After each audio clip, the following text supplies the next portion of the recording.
Good morning dear student. आज हम read करेंगे क्लास 9th का लेसन ए ट्रूली ब्यूटीफुल माइंड।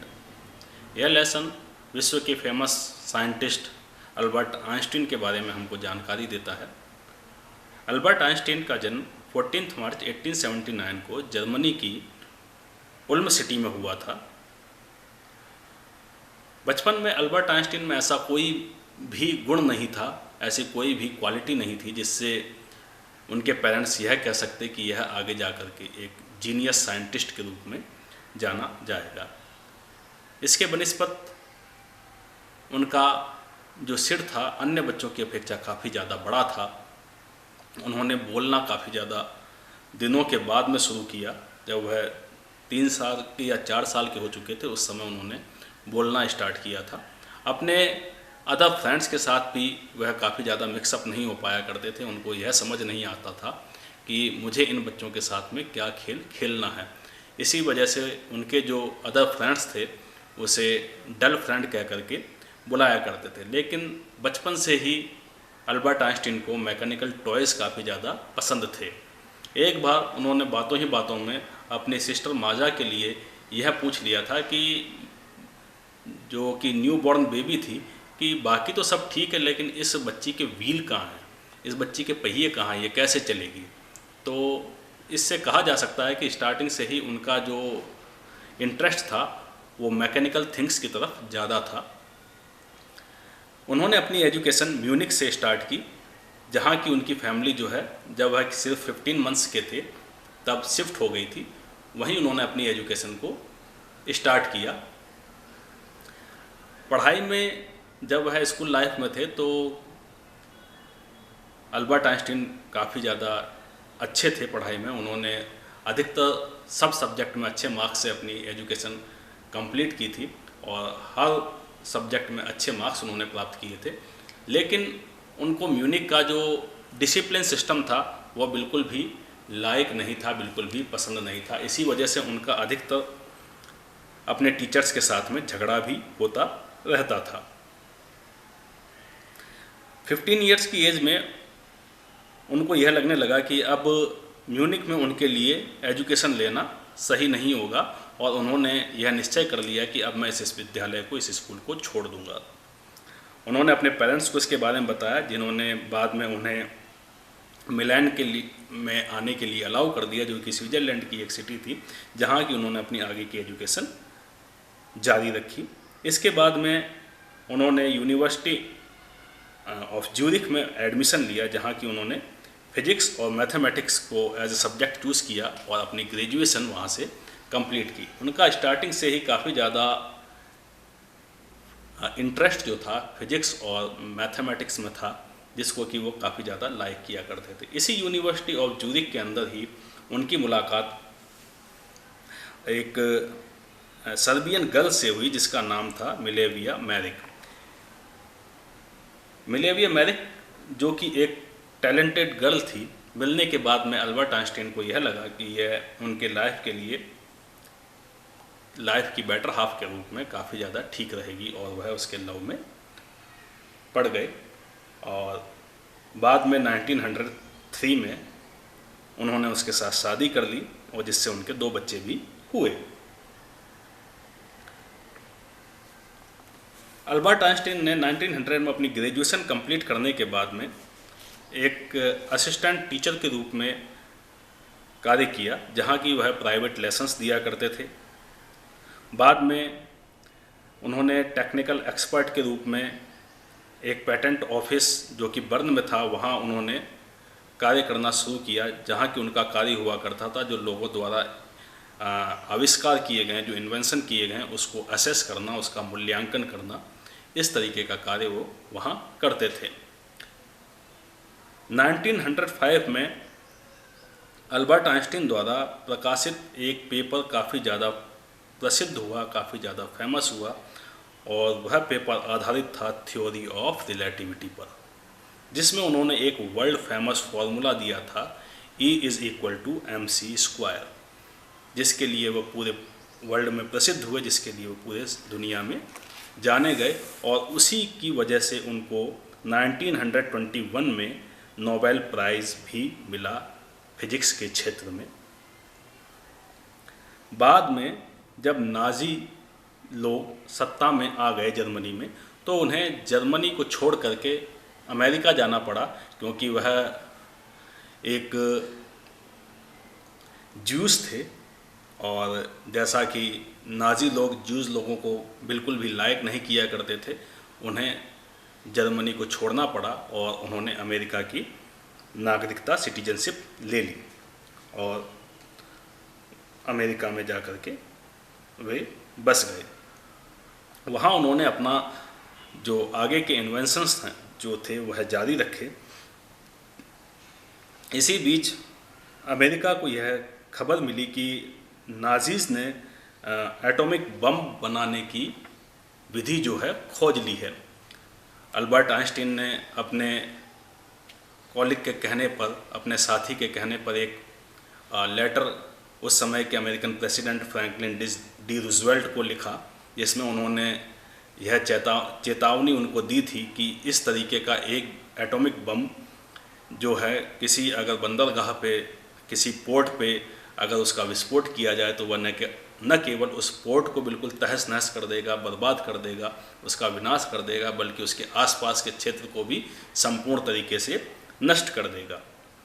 जब फ्रैंकलिन डी रूजवेल्ट ने इस तरीके के एटॉमिक बम के बारे में जाना, तो उन्होंने अमेरिकी वैज्ञानिकों को इसको इन्वेंट करने पर काफ़ी ज़्यादा जोर दिया और अमेरिका ने बहुत शीघ्र ही एटॉमिक बम को डेवलप कर लिया, जिसका कि उन्होंने हिरोशिमा और नागासाकी जो जापान के दो सिटी थे वहाँ 1945 को उन्होंने उसका एक प्रैक्टिकल किया, जिसमें दोनों के दोनों शहर पूरी तरीके से बर्बाद हो गए।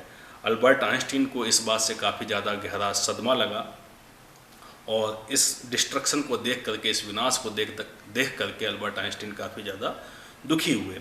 इसके बाद उन्होंने एक पब्लिक पेपर लिखा, पब्लिक लेटर लिखा, जिसके अंदर उन्होंने पूरी दुनिया को अपने इरादों से, अपने अनुभव से यह बताने की कोशिश की थी कि इस तरीके के विनाशकारी हथियार बनाना हमारी दुनिया के लिए, हमारे विश्व के लिए ठीक नहीं है।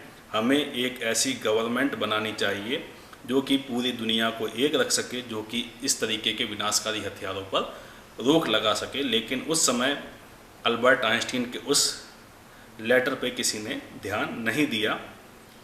हालांकि बाद में लगातार वह अपने इन प्रयासों को तीव्र गति से उनके पीछे लगे रहे और जिसका परिणाम बाद में यह हुआ कि यूनाइटेड नेशंस की स्थापना भी हुई। इस महान वैज्ञानिक का अंत 1955 में 76 ईयर की एज पे हो गया था। इस महान वैज्ञानिक को जीनियस साइंटिस्ट के रूप में पूरा वर्ल्ड आज भी जानता है और आज भी इनके कई सारे फॉलोअर्स आपको मिल जाएंगे जो कि अल्बर्ट आइंस्टीन को काफ़ी ज़्यादा लाइक करते हैं। चलिए आइए इस चैप्टर को डिटेल में रीड करते हैं। Before you read, who do you think of when you here the word genius? जब आप जीनियस वर्ड को सुनते हैं, बुद्धिमान शब्द को सुनते हैं, तब आप किसके बारे में सोचते हैं? Who is a genius? एक जीनियस कौन हो सकता है? What qualities do you think a genius has? आप क्या सोचते हैं एक जीनियस में, जो एक बुद्धिमान होगा, उसमें क्या क्या क्वालिटी होती हैं? We shall now read about a young German civil servant who took the world by storm about 100 years ago. आज हम यहाँ रीड करेंगे उस जर्मन सिविल सर्वेंट की स्टोरी को जिसने कई 100 साल पहले इस पूरी दुनिया में तहलका मचा दिया था, इस पूरी दुनिया में एक तूफान ले आया था। इन द समर ऑफ 1905, यह समर 1905 की एक घटना है, जबकि 26 year old published in quick succession four ground breaking papers, जबकि एक 26 साल के लड़के ने 4 ब्रेकिंग पेपर्स पब्लिश किए थे, जो कि लाइट के बारे में थे, विद्युत के बारे में थे, द मोशन ऑफ पार्टिकल्स के बारे में थे, अणुओं की गति के बारे में थे, इलेक्ट्रोडायनेमिक्स के बारे में थे, विद्युत गतिमान के सिद्धांत के बारे में थे, of moving bodies and energy, और एनर्जी के बारे में थे, और ऊर्जा के बारे में थे। His work took up only a few pages in scientific journals. उसकी कार्यों ने साइंटिफिक जर्नल्स में हालांकि कुछ ही पेजेस का स्थान पाया था, but changed forever our understanding of space. लेकिन उन कुछ पेपर्स ने हमारी जो समझ थी हमारे स्पेस के लिए, हमारे अंतरिक्ष के लिए, हमारे समय के लिए एंड इंटायर कॉस्मोस, और पूरे ब्रह्मांड के लिए जो हमारी समझ थी उसको बिल्कुल बदल करके रख दिया था। कॉस्मोस मीन्स ब्रह्मांड। And transform the name Einstein into A synonyms for genius. और इसीलिए आइंस्टीन का नाम जो है जीनियस के पर्याय के रूप में आज भी जाना जाता है। 50 years after his death Albert Einstein genius still rain. उनकी मृत्यु के 50 सालों के बाद भी अल्बर्ट आइंस्टीन की जो जीनियस है, उनकी जो बुद्धिमत्ता है, वो अब भी इस दुनिया में राज कर रही है। अब भी उनके जैसा कोई बुद्धिमान व्यक्ति अभी तक पैदा नहीं हुआ है। Albert Einstein was born on 14 March 1879 in German city of Ulm. Albert Einstein का जन्म 14 मार्च 1879 को जर्मनी की शहर उल्म में हुआ था। Without any indication that he was destined for greatness. बिना किसी संकेत के कि वह एक ग्रेटनेस उनके डेस्टिनी में है, उनके भाग्य में है, ऐसा कोई भी संकेत उनके जन्म के समय नहीं मिला था कि यह व्यक्ति आगे जाकर के एक बहुत महान वैज्ञानिक बनेगा। ऑन द कॉन्ट्ररी, इसके विपरीत क्या हुआ था? कॉन्ट्ररी मीन्स इसके विपरीत। His mother thought Albert was a freak. उसकी माँ यह सोचा करती थी कि अल्बर्ट फ्रैक है, बड़ा अजीब सा है, स्पेशल बॉय है। To her his head seemed much too large, क्योंकि उसके लिए उनका जो सिर था बहुत बड़ा सा दिखाई देता था, बहुत बड़ा सा प्रतीत होता था। At the age of 2.5 Einstein still was not talking. जब वह 2.5 साल के हो गए, आइंस्टीन ने तब तक बोलना शुरू नहीं किया था। When he finally did learn to speak, he uttered everything twice। और जब वो आखिर में बोलना सीखे तो वह प्रत्येक शब्द को 2 बार बोला करते थे। Einstein did not know what to do with other children. Einstein यह नहीं जानते थे कि दूसरे बच्चों के साथ में किस तरीके का व्यवहार किया जाता है। And his playmate called him brother boring. इसीलिए उनके जो साथी बच्चे थे वो उन्हें ब्रदर बोरिंग कह करके बुलाया करते थे। So the youngest played by himself. इसलिए वह जो छोटा बच्चा था वह अपने आप ही खेला करता था। Now here is a description of Otto Neugebauer. Otto Neugebauer he was a very famous historian of ancient mathematics. ये एक बहुत ही फेमस एंशियंट मैथमेटिक्स के इतिहासकार हैं जिन्होंने कि मैथमेटिक्स के बारे में अपनी जो जानकारी थी वो लिखी थी, और जो मैथमेटिक्स को खोजने वाले जो व्यक्ति हैं उनको डिस्क्रिप्शन, उनका वर्णन किया था। उसी में से एक हैं Albert Einstein. Told a story about the boy Einstein that he characterises as a legend. उन्होंने अल्बर्ट आइंस्टीन की एक लीजेंड, एक जो फेबल, एक जो कथानक चला करता है अल्बर्ट आइंस्टीन की कैरेक्टरिस्टिक्स को लेकर के, उनके गुणों अवगुणों को लेकर के जो एक लीजेंड है, एक कथानक है, उसको डिस्क्राइब करते हुए कहा है कि यह स्टोरी, यह जो कहानी है सत्य ही जान पड़ती है, but that seems Fairlie authentic. शायद यह कहानी फेयरली ऑथेंटिक ही है, सत्य ही जान पड़ती है।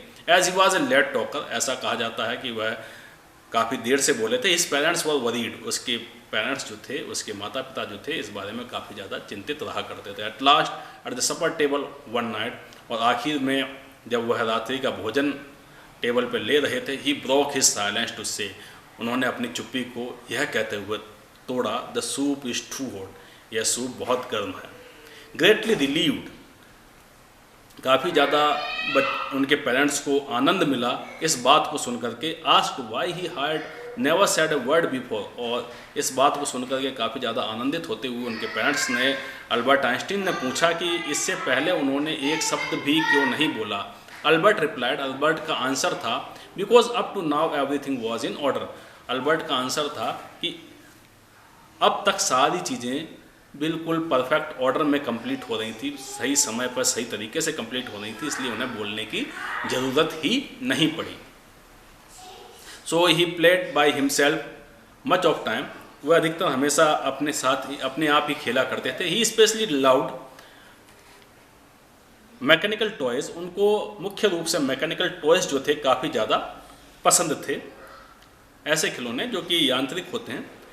Looking at his new born sister, एक दिन अपनी छोटी सी बहन जो कि अभी अभी पैदा हुई थी, माजा, उसको देख करके वे बोले, he said to have said fine but where are her wheels, बाकी तो सब ठीक है, ये अच्छी भी है, किंतु इसके व्हील्स कहाँ हैं, इस लड़की के पहिए कहाँ हैं, ये चलेगी कैसे। A headmaster once told his father that what Einstein chose as a profession would not matter because he will never make a success at anything. एक हेडमास्टर ने एक बार उनके फादर से कहा था कि चाहे कोई भी प्रोफेशन अल्बर्ट आइंस्टीन चूज कर लें, उससे कोई भी फर्क नहीं पड़ने वाला, क्योंकि वह कभी भी किसी भी वर्क में, किसी भी काम में सफल नहीं हो पाएंगे। Einstein began learning to play the violin at the age of 6. Einstein ने 6 साल की उम्र में ही वायलिन बजाना शुरू कर दिया था, because his mother wanted him to, क्योंकि ऐसा उसकी माँ चाहती थी। He later became a gifted amateur violinist, maintaining this skill throughout his life. और बाद में वे एक एमेच्योर वायलिनिस्ट भी बन गए, एक पेशेवर वायलिनिस्ट भी बन गए, और इस अपने हुनर को, इस कौशल को उन्होंने जीवन भर बनाए रखा। But Albert Einstein was not a bad people, लेकिन अल्बर्ट आइंस्टीन कभी भी खराब छात्र साबित नहीं हुए, यानी पढ़ने में वे काफ़ी ज़्यादा अच्छे रहे। He went to high school in Munich, high school Munich से उन्होंने हाई स्कूल किया। Where Einstein's family had moved when he was 15 months old, जहाँ की आइंस्टीन की फैमिली मूव कर गई थी जब वह सिर्फ 15 साल के थे, तब उनका परिवार म्यूनिक में आ गया था। And scored good marks in almost every subject, और उन्होंने प्रत्येक सब्जेक्ट में लगभग काफ़ी अच्छे मार्क्स, काफ़ी अच्छे अंक प्राप्त किए थे। Einstein hated the schools regimentation, Einstein को स्कूल का जो अनुशासन था, रेजिमेंटेशन मीन्स कठोर अनुशासन, कठोर अनुशासन जो था वह बिल्कुल भी पसंद नहीं था, उससे वे हेट करते थे, उससे वे नफरत करते थे। And often clashed with his teachers, और इस बात पे हमेशा उनकी अपने टीचर के साथ में बहस हो जाया करती थी। At the age of 15 Einstein felt so stifled there that he left the school for good, और 15 ईयर्स की एज में उनको वहाँ पे इतनी ज़्यादा स्टिफेल्ड होने लगी, इतनी ज़्यादा घुटन महसूस होने लगी कि उन्होंने उस स्कूल को सदा के लिए छोड़ दिया। म्यूनिक का जो स्कूल था उसको वो छोड़ करके चले गए। The previous year Albert's parents had moved to Milan, इसके पहले साल ही, इससे पहले के साल ही अल्बर्ट के जो पेरेंट्स थे वो मिलान में मूव कर चुके थे। And left their son with relatives, और उन्होंने अपने बच्चे को अपने रिलेटिव्स के यहाँ छोड़ दिया था, छोड़ आए थे। आफ्टर प्रोलॉन्ग डिस्कशन, लंबे डिस्कशन के बाद में, prolong means after a long discussion, after long discussion, एक लंबे डिस्कशन के बाद में जो अल्बर्ट आइंस्टीन थे, Einstein got his wish to continue his education in German speaking Switzerland in a city which was more liberal than Munich.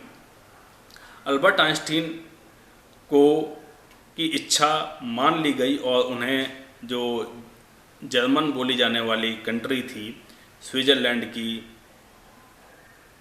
जो कि Munich से काफ़ी ज़्यादा लिबरल थी, काफ़ी ज़्यादा उदार थी, वहाँ उनको आने का अवसर मिला और वहाँ से उन्होंने अपनी आगे की पढ़ाई जारी रखी। Einstein was highly gifted in mathematics and interested in physics. Einstein का मैथमेटिक्स में काफ़ी ज़्यादा अच्छी प्रतिभा थी, वह प्रतिभाशाली थे मैथमेटिक्स में, और फिजिक्स में उनका काफ़ी ज़्यादा इंटरेस्ट था, काफ़ी ज़्यादा रुचि थी। And after finishing school he decided to study at a university in Zurich. अपने स्कूल एजुकेशन कंप्लीट करने के बाद में उन्होंने यह निश्चय किया कि वे यूनिवर्सिटी ऑफ ज्यूरिख में जाकर के अध्ययन करेंगे। But science was not the only thing that appeal to the dashing young man with the walrus moustache. किंतु इस डैशिंग यंग मैन के लिए, डैशिंग मीन्स जोशीले व्यक्ति के लिए, जो साइंस थी वही सिर्फ आकर्षित करने वाली चीज़ नहीं थी, बल्कि उनकी जो वालरस माउस्टेस थी, वालरस मीन्स झब्बेदार जो मूछें थी, वह भी उनकी तरफ लोगों को आकर्षित किया करती थी। This is the picture of Albert Einstein. This is the picture when he was only 21 years of age, and this is picture of 1955. He also felt a special interest in a fellow student. इसके साथ साथ ही वे अपने fellow student मिलीवा मैरिक, जिसका नाम था, उसमें भी interest लेने लगे थे, उसमें रुचि लेने लगे थे। whom he found to be a clever creature, जिसको कि उन्होंने एक क्लेवर क्रीचर के रूप में पाया था, एक चतुर प्राणी के रूप में पाया था। दिस यंग सर्प had come to Switzerland because the university in Zurich was one of the few in Europe where women could get degrees. यह सर्बियन गर्ल स्विट्जरलैंड इसलिए आई थी क्योंकि ज्यूरिख यूनिवर्सिटी यूरोप के उन फ्यू यूनिवर्सिटीज़ में शामिल थी, उन कुछ यूनिवर्सिटीज़ में शामिल थी जहाँ की लेडीज़, जहाँ की महिलाएं जो हैं डिग्री ले सकती थी, जहाँ की वुमेन को डिग्री मिल सकती थी। ऐसी कुछ यूनिवर्सिटी में ज्यूरिख भी शामिल थी, यानी कि यहाँ वुमेन को एजुकेशन की आज़ादी थी। Einstein saw in her an ally against the Philistine those people in his family and at the university with whom he was constantly at odds. Einstein को मिलेवा के रूप में एक अच्छा अलाय मिला, एक अच्छा साथी मिला था, एक अच्छा मित्र मिला था, जो कि फिलिस्तीन जो होते हैं, फिलिस्तीन मीन्स ऐसे लोग जो कि कल्चर में विश्वास नहीं रखते, ऐसे व्यक्ति जिनको कि आर्ट, लिटरेचर, म्यूज़िक, इन चीज़ों की पसंद नहीं होती है, उनसे घृणा करते हैं, उनसे नफरत करते हैं, उनके अगेंस्ट में रहते हैं।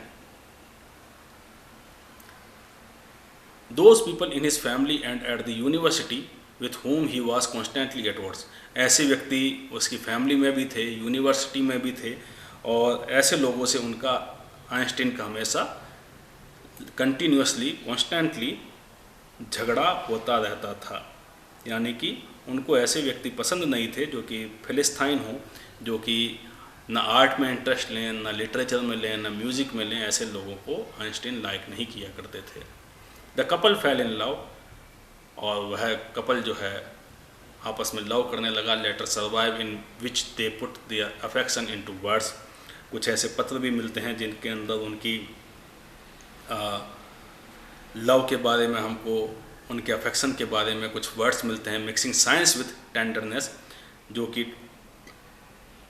साइंस को कोमलता के साथ में, नाजुकता के साथ में पिरोते हुए उन्होंने अपने वर्ड्स को, प्यार भरे शब्दों को लिखा है। Wrote Einstein, how happy and proud I shall be when we both have brought our work on relativity to a victorious conclusion। ऐसे ही एक पत्र में आइंस्टीन ने लिखा था कि मुझे काफ़ी ज़्यादा हैप्पीनेस मिलेगी, काफ़ी ज़्यादा प्रसन्नता मिलेगी, मुझे काफ़ी ज़्यादा प्राउड होगा, काफ़ी ज़्यादा मुझे इस बात पे गर्व भी होगा जब हम दोनों अपनी सापेक्षता पर, अपनी रिलेटिविटी पर कार्य करते हुए इसे विक्टोरियस कंक्लूजन तक, विजयी निष्कर्ष तक पहुंचा देंगे। दोस्तों, आगे का जो पार्ट है हम नेक्स्ट वीडियो में रीड करेंगे, क्योंकि ये वीडियो काफ़ी ज़्यादा लंबा हो जाएगा। तो नेक्स्ट पार्ट यानी कि पैरा 8 से हम नेक्स्ट वीडियो में इसको स्टार्ट करेंगे। Thank you.